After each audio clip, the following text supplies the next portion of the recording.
you probably can go onto our website, which is 7000men.net, and it'll show you everything that we do.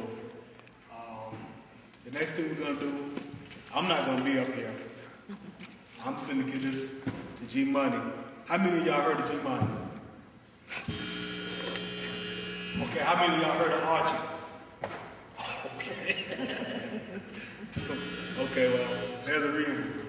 I'm finna give it to G Money. He called me G Money, but my real name is George Willis, guys.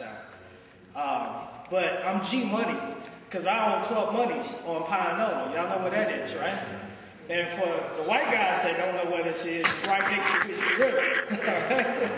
Hey, but did you know that Whiskey River is now 90% black on Thursday? I still haven't went in there. I want to go in there. I want to see what they're doing. Because I thought, Whiskey River play a lot of country music and all that. And I'm wondering what the brother's doing in there. But anyway, it's all good. I know Ernie, and I'm just making a joke, because Ernie has been in business here in Macon for a long time. And when a man is that successful, when he speaks, you need to listen. When somebody is doing something that you wish to do or have accomplished the goal that you wish to accomplish, if they speak, I suggest you listen. Because one thing I know, I don't know everything. And I'm not a follower, though. I'm a student. I will listen to you. I will watch you. Some people will teach, everybody can teach you something. Some people will teach you what not to do. Some of your friends, they go out and do something stupid and then say, why they treat me like that? I would suggest don't do whatever they just did. I was born and raised in Atlanta, on the west side of Atlanta. I'm a Bankhead baby. Okay, but Bankhead, anybody know anything about Bankhead?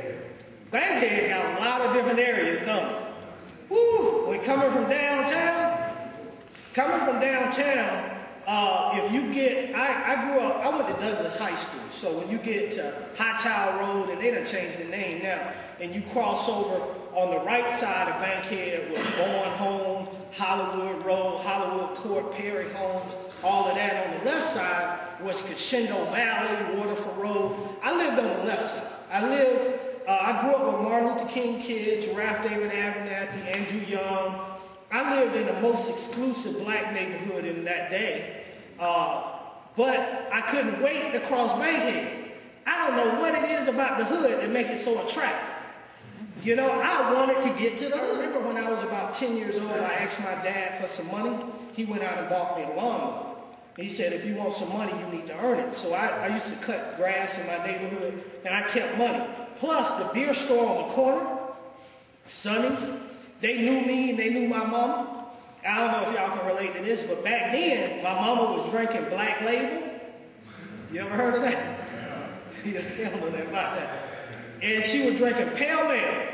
Smoking Pale Ale and drinking Black Label. Pale Ale without the filter. So I would go up to Sonny, and I'm like 12 years old, and I tell Sonny, my mama sent me up here, she's sick, she can't come. She said, will you send her a 6-pack?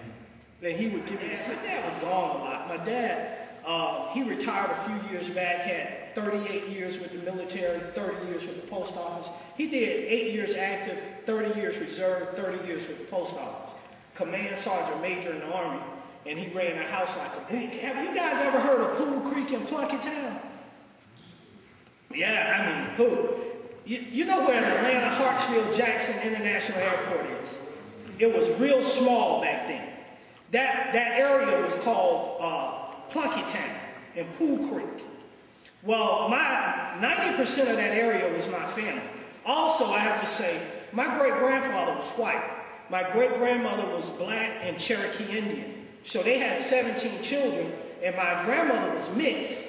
And she married a black man, they had 15 children. So we were like people of all races and, But look, my family had, my grandmother and they had a different belief system. And y'all probably can't relate to this either.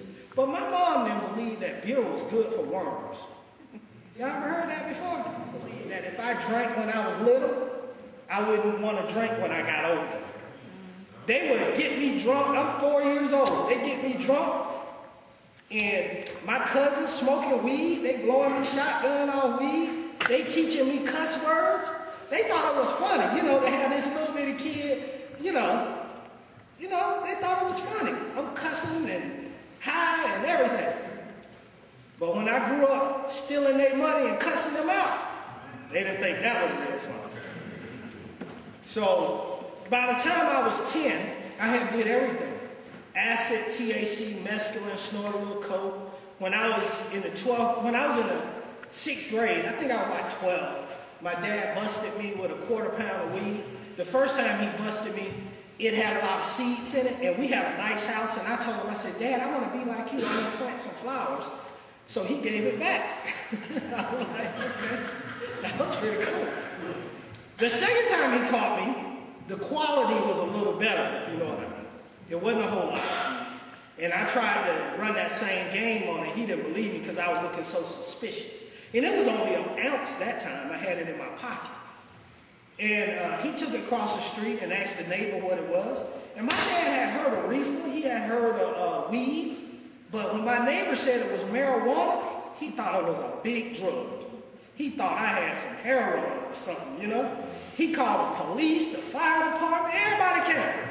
And he told him my son got a big bag of dangerous drugs, and and he was just so excited. They came. And look, this is the funny part. I mean, nothing really funny about it, but when they came, I remember I was sitting on the couch. The police come busting through the door with the gun, right? They was like, where you at? And my dad said, there he is. And here it is, me 12, sitting on the couch. Come there, I'm like, man, what's wrong with you? And then he showed the police, the bag of weed. And the police just looked at it. And then the police said, well, we're going to take this and destroy it, and we're going to let you handle your son. I tried to grab that man by the arm. I was like, please don't leave me. Don't leave me.